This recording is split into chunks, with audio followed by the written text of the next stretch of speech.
नमस्कार, आदाब, सत श्री अकाल। मेरा नाम अखिलेश है और मैं आप सभी का स्वागत करता हूं आज की नई कहानी मेरी ज़ुबानी पे। तो इस एपिसोड में एक बड़ी टची सा स्टोरी सुनाने वाला हूं दोस्तों। लेकिन अभी तक मेरे चैनल पे आप पहली बार आए तो please do like, share and subscribe. आप शेयर करो भैया, शेयर करोगे तो मोटिवेशन मिलता है। इतने दिन से आप लोगों को मैं रिक्वेस्ट कर रहा हूँ, बड़ी मूविंग इससे, बड़ी स्लो आप सब्सक्राइबर हो यार। बट एनीवे छोड़ दो, यदि आप सुन रहे हो तो बहुत अच्छी बात है। नहीं यार, यदि कर दोगे तो हमारा भला हो जाएगा, आपको नोटिफिकेशन भी मिल जाएगी। तो आज जो कहानी मैं सुनाने वाला हूँ बहुत ही टची और ईयर एंड की कहानी है। बहुत दिनों से मैंने कहानी सुनाई नहीं थी। हो सकता था मेरी जो लास्ट कहानी थी करीबन 20-25 हो गए हैं यार, 15-20 दिन तो हो ही गए। पर छोड़ो, कहानी ऐसी है, इसके बारे में सच्चाई बाद में बताऊंगा, पहले कहानी सुनाता हूँ। एक ऐसे कैदी की कहानी है जिसे सजाए मौत दे दी गई है। कानून ने उसे, निचली अदालत और मध्यम अदालत यानी हाई कोर्ट ने भी उसे मौत की सज़ा सुनाई है और उसकी फांसी की सज़ा 2 दिन बाद होने वाली है। इसी बीच जैसे कि हमारे देश में बहुत लोग हैं जो कि ये पूछते हैं, और हमेशा से आपने फिल्मों में भी देखा होगा कि जेलर आके पूछता है तुम्हारी कोई आखिरी इच्छा है क्या। तो इसी तरह जेलर ने भी उससे पूछा कि हाँ भाई, एक बात बताओ, तुम्हारी फांसी तो 2 दिन बाद होने वाली है, तुम्हारी कोई अंतिम इच्छा है। तो उसने कहा कि देखो जेलर साहब, यदि मेरी कोई इच्छा पूरी करनी है तो बस एक इच्छा है मेरी, मुझे अपनी पत्नी से आखिरी बार मिलवा दीजिए और मैं उसके साथ एक रात बिताना चाहता हूँ।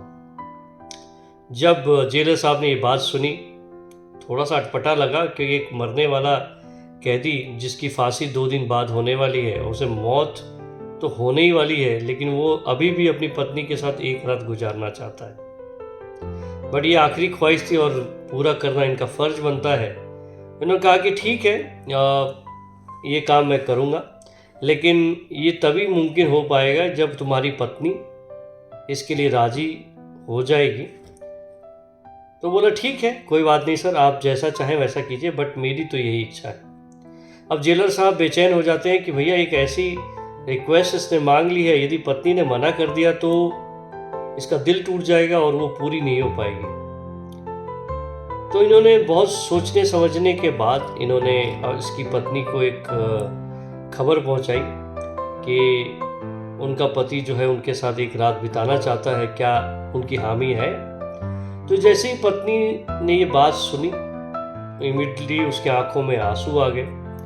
आंसू के बाद उसने कहा कि हाँ, यदि मेरे पति मेरे साथ एक रात बिताना चाहते हैं तो ये मेरे लिए सौभाग्य की बात है, क्योंकि मौत से पहले उसके साथ तो मैं कभी भी एक साथ मिल नहीं पाऊंगी या बातें नहीं कर पाऊंगी। वो हामी भर देती है। उसके बाद ये खबर जेलर साहब के पास पहुंचती है।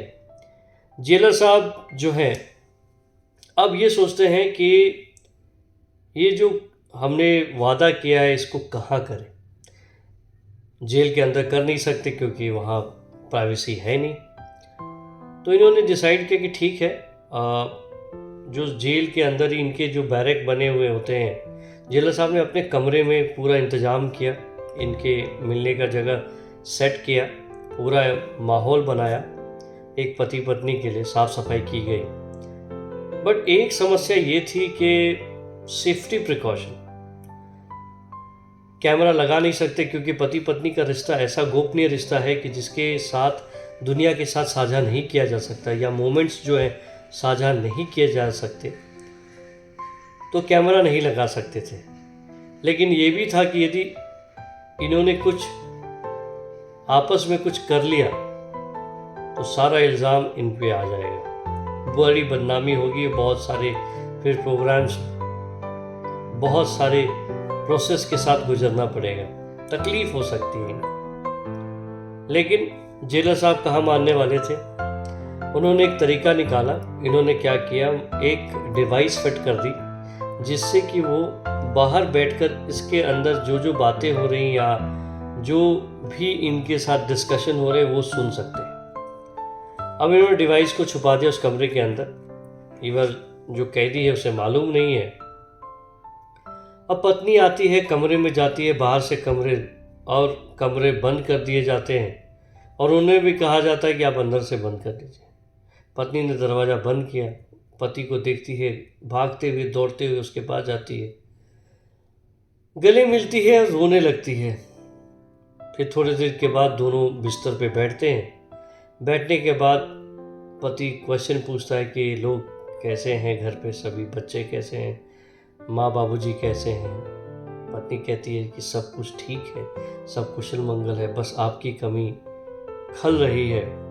जब भी हो बच्चा आपको याद करता है, माँ बाबा आपको याद करते खूब रोते हैं। उन्हें अभी तक बताया नहीं कि आपको फांसी होने वाली है। अब ये बात सुनते ही जो कैदी है वो भी रोने लगता है। अब बातें शुरू होती हैं, इधर उधर की बातें चलती रहती, काफ़ी समय यही बातें चलती हैं और इधर जो है जेलर साहब ये सारी बातें सुन रहे होते हैं। तो वो भी देखते हैं कि यार ये नॉर्मल सी बातें चल रही है पति पत्नी के बीच। थोड़ी देर के बाद दोनों के बीच बात बंद हो जाती है। अब जेलर साहब थोड़ा घबरा जाते हैं कि कहीं ऐसा ना हो कि एक दूसरे को तकलीफ या हानि पहुंचाए या अपने आप को कत्ल कर लें या एक दूसरे को मार डालें, ताकि वो एक साथ जीना चाहते, मरना एक साथ चाहते हैं। तो ये दोनों ही सूरतों में उनको डर हो गया। लेकिन थोड़ी देर के बाद एक आवाज़ आती है, एक क्वेश्चन। पत्नी उससे पूछती है कि क्या तुमने उस लड़की की हत्या की है। जब ये बात सुनी कैदी ने तो कहा कि देखो, मैंने तुम्हें इसीलिए बुलाया कि दुनिया ने मेरी बात नहीं सुनी, कानून ने मेरी बात नहीं सुनी, बस मुझे तुम्हें ये बताकर मौत के मुंह में जाना था, ताकि तुम मुझे ज़िंदगी भर ये ना गलत समझो कि मैंने तुम्हारे साथ कोई बेवफाई की या धोखेबाजी की। तो पत्नी कहती है ठीक है, एक काम करो, मैं तुम्हारे पास बैठी हूँ और पूरी तस्दीक के साथ, आप पूरी इत्मीनान के साथ तुम अपनी पूरी कहानी मुझे बताओ, मैं सुनना चाहती हूँ। एटलीस्ट ये मुझे तसल्ली हो जाए कि मेरा पति जो है बेगुनाह है और उसके जो सज़ा मिली है उसका हकदार नहीं है। अब पति कहानी सुनाता है। देखो, मैं और मेरा दोस्त बचपन से गांव में रहते थे। हमारी बहुत प्यारी दोस्ती थी। हम दोनों साथ में स्कूल गए, साथ में पढ़ते, साथ में घूमते और हमारी दोस्ती बहुत गहरी हो गई। उसके बाद हम कॉलेज भी साथ गए। किस्मत का खेल देखो, हम कॉलेज के बाद जब नौकरी ढूंढने के लिए शहर गए तो हमें साथ में ही नौकरी मिल गई। हमें एक कंपनी में दोनों साथ नौकरी करने लगे और शहर के अंदर हम दोनों एक ही कमरे में रहते और एक दूसरे का हाल चाल हमेशा पूछा करते। उसी कंपनी में एक लड़की रहती थी और वो लड़की जो है मेरे करीब आई, हम दोनों में बातें होने लगी, हम अच्छे दोस्त बन गए। हम अक्सर एक दूसरे से बातें शेयर करते, वो अपने घर की बातें शेयर करती, मैं उसे अपने घर की बातें शेयर करता। मैं भी बताया करता था कि मेरी भी पत्नी है, मेरी भी शादी हो गई, बच्चे। उसे कोई प्रॉब्लम नहीं थे, वो बात करती थी। कभी वो अपना खाना लेकर आए, कभी मैं अपना खाना लेकर, हम दोनों शेयर करते थे। इसी बीच मेरा एक दोस्त जो मेरे साथ काम करता, उसने कहा कि अरे यार, मेरा रिश्ता तो सिर्फ हाय हेलो तक है, मेरी भी दोस्ती करा देना उसके साथ। मैंने कहा कि देखो, ये तुम्हारा प्रॉब्लम है, यदि वो तुझसे बात करनी चाहती है तो बात कर ले, मुझे कोई प्रॉब्लम नहीं है, लेकिन दोस्ती तो तुझे ही करनी पड़ेगी, पहल तुझे ही करनी पड़ेगी। लेकिन मैंने उसे मना कर दिया। मैं देख रहा था कि दोस्त जो है थोड़ा नाराज लग रहा था, लेकिन फिर भी बात नहीं। एक दिन लड़की ने मुझसे कहा कि मैं तुम्हारे घर आना चाहती हूँ और दोनों छुट्टी एक साथ मनाएंगे। संडे का दिन था, लड़की जैसे थी वैसे आई। उसके बाद लड़के थोड़ी देर के बाद वो किसी काम से बाहर जाता है और जब 45 मिनट के बाद यदि वो घर में दाखिल होता है तो वो देखता है कि घर के बीच एक बिस्तर लगी हुई और बिस्तर के ऊपर उस लड़की की लाश लगी है और गर्दन कटा हुआ है, खून बिखरे हुए हैं। जैसे ये देखता है वो भागता हुआ लड़की की तरफ आता है और उसे झकझोरने लगता है, छूने लगता है और ये जानने की कोशिश करता है कि कहीं इसके शरीर में अभी भी जान बाकी है या नहीं। इतने में पुलिस आ जाती है। पुलिस आते ही मौके वारदात पे लड़की को देखती है कि फिंगरप्रिंट्स है, उसे हिरासत में लेती है और उसके दोस्त के कत्ल के इल्ज़ाम में उसे फांसी की सज़ा, उसके ऊपर मुकदमा चलाया जाता है, उसे फांसी की सज़ा दे दी जाती है। तो कहानी तो ये थी।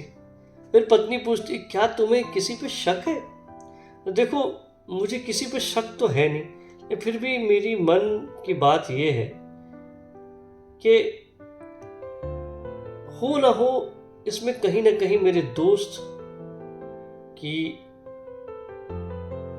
सम्मिलित होने का शक है। क्योंकि कारण भी बता देता हूं मैं। पहले तो उसने मुझसे कहा कि दोस्ती करा दो, मैंने मना कर दिया कि दोस्ती नहीं हो सकती। उसके बाद जिस दिन मैंने ही उसे बताया था कि संडे के दिन वो आ रही है, तो उसने मुझे बहुत उत्सुकता से पूछा कि कितने बजे आ रही है। मैंने कहा इतने बजे आ रही है, तो बहुत खुश हुआ और ठीक उससे 10 मिनट पहले वो वहाँ से निकल गया।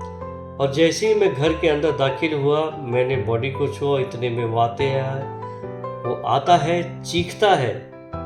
उसके बाद उसके चीख की वजह से पूरे आस पड़ोस के लोग आते हैं। उसी पड़ोसी में से किसी ने पुलिस को खबर की, पुलिस आती है और वो मुझे पकड़ कर ले जाती है। लेकिन मेरा दोस्त कुछ भी नहीं करता।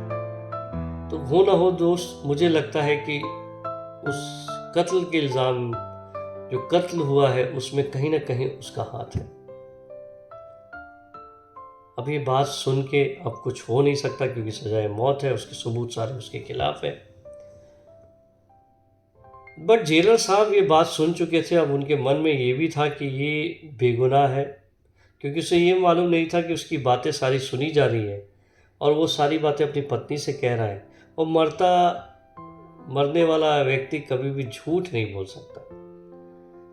उसने अपनी पत्नी को कहा, सुबह हो गई, पत्नी घर गई, इनको भी उस रूम से निकाल कर उनके जेल वाले जो कोठरी थी उसमें लेकर गए। बट जेलर साहब बेचैन हो गए। जेलर साहब अपने आला अधिकारियों को जाकर कहते हैं कि देखिए साहब, ये बेगुनाह है लड़का और उसका सबूत ये है, कन्फेशन जो है। 100 बेगुनाह मर जाए लेकिन एक गुनहगार मरना नहीं चाहिए, तो प्लीज़ कुछ कीजिए। अब आला अधिकारी अदालत के पास जाते हैं, उनसे गुहार लगाते हैं कि देखिए हमें थोड़ा और समय दीजिए, इसकी फांसी पे आप थोड़ा स्टे रख दीजिए, so that we can investigate further. जब जज साहब ने बात सुनी तो उन्होंने कहा ठीक है, आप इसको इन्वेस्टिगेट कीजिए, फांसी की सज़ा को मैं थोड़ा स्टे देता हूँ। इसके बाद पुलिस ने फिर से तहकीकात शुरू की। उसके बाद सीसीटीवी फुटेज खंगाली गई और सारे फिंगरप्रिंट्स को बारीकी से देखी गई। तो पता चला कि जो बॉडी पे थे कुछ और फिंगरप्रिंट्स और घर के अंदर कुछ फिंगरप्रिंट्स थे जो उसके दोस्त के फिंगरप्रिंट से मैच करते हैं। और इसके बाद जो सीसीटीवी फुटेज था वो भी इशारा करता है कि जब कैदी नहीं था तब उसका दोस्त घर में आता है, उसके बाद थोड़ी देर के बाद वो चला जाता है, उसके हाथ में कुछ खून लगे हुए हैं। इसी से पुलिस, अब संदिग्ध ये था, पुलिस इसके पीछे थी और पुलिस इसको हिरासत में लेती है, उसके पास मुकदमा चलाती है, उसके पीटती है, उसके वो अपने पुलिसिया अंदाज में बात करती है और फिर एक भूत की तरह बक देता है कि हाँ उसी ने कत्ल किया और उस कत्ल के इल्ज़ाम में अपने दोस्त को फंसाया। तो दोस्तों सोचिए, एक बेगुनाह फांसी पे चढ़ने वाला था, एक जेलर की सूझबूझ की वजह से आज वो जीवित है और अब जेल से बाहर है। लेकिन मैं आपको एक बात कह दूं कि कहानी तो शायद आपको पसंद आई होगी, क्योंकि मुझे पसंद आई थी। बट ये कहानी जो है ना, बहुत सारे मीडिया प्लेटफॉर्म पे ना दूसरे नाम से, किसी डिफरेंट नाम से, डिफरेंट शहर के नाम से प्रचलित है। लेकिन मैं जब उस कहानी की तह तक गया तो ये कहानी पूरी तरह फेक थी। ये मन घड़ंत किसी ने कहानी, जो कहते हैं कि एक सोच की उपज है, कहानी बनाई गई है। ऐसा कहीं कहानी नहीं हुआ कि जो किसी ने कहा हो कि मुझे एक रात बितानी है। तो ये कहानी पूरी तरह झूठ है। बट यदि मैं पहले कह देता कि ये झूठी कहानी है तो आप भी कहते यार क्या सुना रहे हो। आशा करता हूँ कहानी पसंद आई होगी दोस्तों। यदि पसंद आए तो please do like, share and subscribe, और मेरे सब्सक्राइब बटन तो दबा दो यार। ताकि मेरी नोटिफिकेशन की घंटी आपको आए और एक नई कहानी मैं सुनाता हूँ। तब तक के लिए थैंक यू सो मच।